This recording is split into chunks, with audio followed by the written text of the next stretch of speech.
अभी हम पढ़ने वाले हैं जो हमारी पाइसेस क्लास है, कॉर्डेटा के अंदर जो पाइसेस क्लास है यानी कि जिसके अंदर सारी की सारी फिशेज आती हैं, उसके अंदर हमने दो टाइप की फिशेज पढ़ी थी। एक होती है कार्टिलेजियस फिशेज और एक होती है बोनी फिशेज, यानी कॉन्ड्रियोसाइटस फिशेज एंड ऑस्टियोसाइटस फिशेज। तो अब उसमें से जो कॉन्ड्रियोसाइटस फिशेज हैं हम उनकी एग्जांपल्स करने वाले हैं क्योंकि ये क्वेश्चंस पूछे जाते हैं यहाँ से।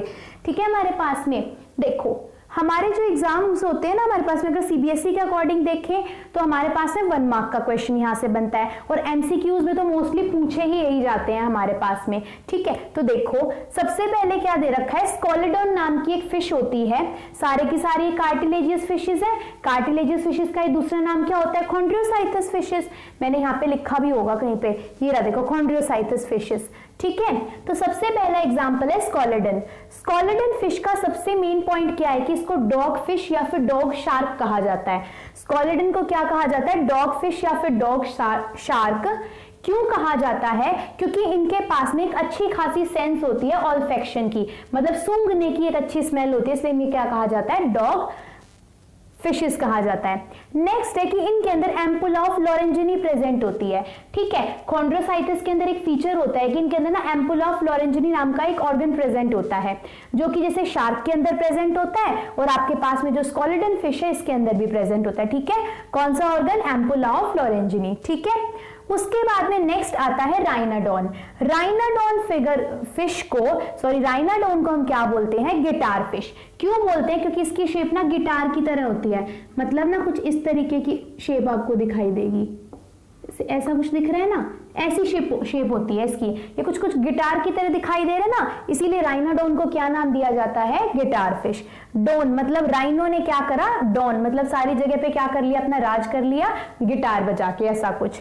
ठीक है, अगला है हमारे पास में स्पाइरेना। स्पाइरेना को बोला जाता है हैमर हेड फिश। ठीक है, स्पाइरेना को हम क्या बोलते हैं, हैमर हेडेड फिश। ठीक है, क्योंकि इसका जो सिर होता है वो हैमर की तरह दिखाई देता है, किसका, स्पाइरेना का। ठीक है, नेक्स्ट है अपने पास में स्टिगोस्टोमा।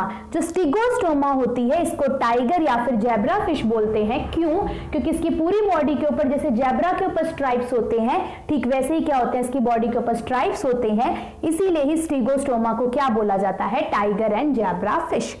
नेक्स्ट है ट्राइगन। देखो नाम से ही लग रहा है ट्राइगन, मतलब भाई गन शॉट से रिलेटेड कुछ है, तो इसको हम स्टिंगरे बोलते हैं। स्टिंगरे क्यों बोलते हैं, क्योंकि इसके अंदर क्या होता है, एक पॉइजन रिलीज करती है ये, मतलब जैसे डंक बोलते हैं ना, इस टाइप का एक स्टिंग होता है जिसमें से पॉइजन रिलीज होता है।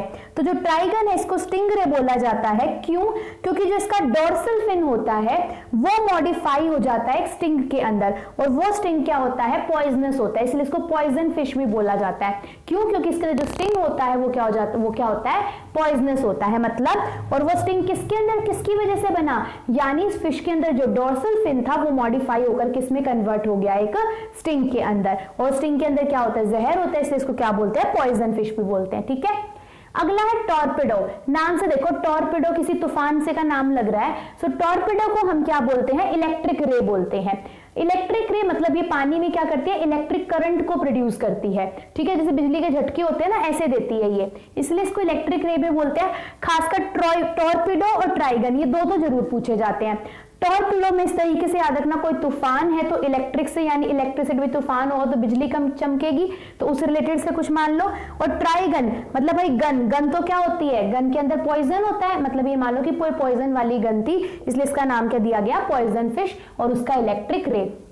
इसके अंदर तो डोर्सल फिन मॉडिफाई हो गया था स्टिंग के अंदर, इसके अंदर जो पेक्टोरियल मसल्स होती हैं वो मॉडिफाई हो जाती है किसके अंदर, एक इलेक्ट्रिक ऑर्गन के अंदर। कौन सी, टॉर्पेडो के अंदर जो पेक्टोरियल मसल्स होती हैं ये मॉडिफाई हो जाती है एक इलेक्ट्रिक ऑर्गन के अंदर, और ये 600 वोल्ट तक का इलेक्ट्रिक करंट प्रोड्यूस कर सकती है इलेक्ट्रिक रे।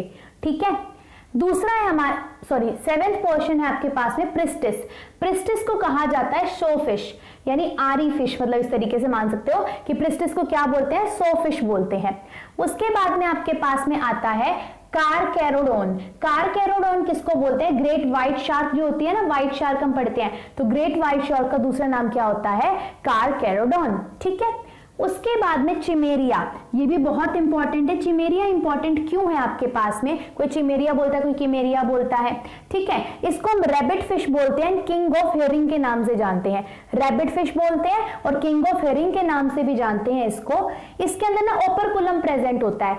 वैसे हमारे पास में जितनी भी कॉन्ड्रोसाइटस फिशेज होती है यानी कार्टिलेजिनस फिशेज होती हैं, उनके अंदर ओपरकुलम कहीं प्रेजेंट नहीं होता। ओपरकुलम एक फीचर है बोनी फिशेज का। लेकिन अकेली चिमेरा जो आपके पास में है, किमेरा जो आपके पास में फिशेस के अंदर क्या होता है, ओपरकुलम प्रेजेंट होता है और इसीलिए इसे कनेक्टिंग लिंक कहा जाता है between cartilaginous and bony fishes, ठीक है। तो इसीलिए किमेरा को क्या बोला जाता है, कनेक्टिंग लिंक बोला जाता है कार्टिलेजिनस एंड बोनी फिशेस के बीच में, ठीक है। क्या बोला जाता है इसे, connecting link between cartilaginous and bony fishes, ठीक है। तो यहीं पर ही हमारे सारे एग्जाम्पल खत्म हो जाते हैं कार्टिलेजिनस फिशेस के, ठीक है।